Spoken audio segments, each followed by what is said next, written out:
1951 में मताधिकार के बाद एक बार फिर जम्मू कश्मीर के भारत में विलय की पुष्टि की गई, मगर इसी दौरान शेख अब्दुल्ला ने अपने हाथों से धारा 370 का ड्राफ्ट तैयार किया और नेहरू जी को सौंपा।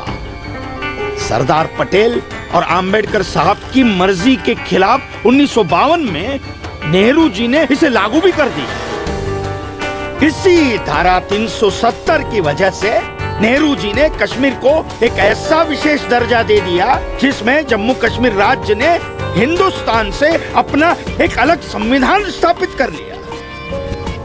इसी धारा 370 की वजह से हमारे हिंदुस्तान का राष्ट्र ध्वज अलग है और कश्मीर का भी ध्वज अलग।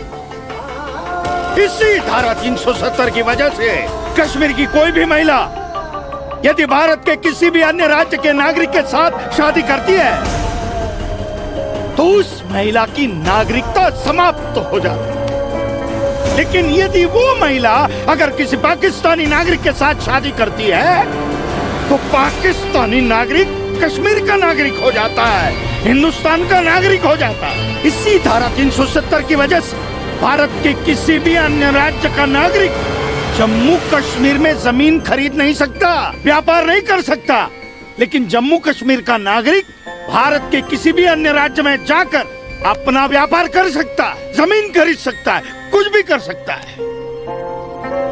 अरे ये बिग लैंड एबोल्यूशन है, क्या है पता है?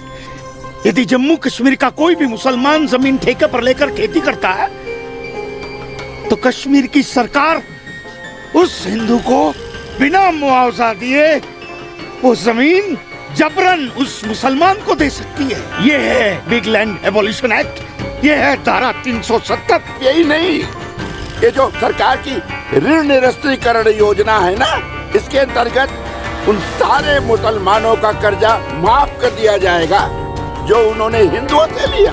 बताइए। सरकारी नौकरियों में 5% का आरक्षण हिंदुओं के लिए किया है। सारे हिंदू कश्मीर से चले जाएं, यही चाहता है पाकिस्तान और यही चाहते थे शेख अब्दुल्ला।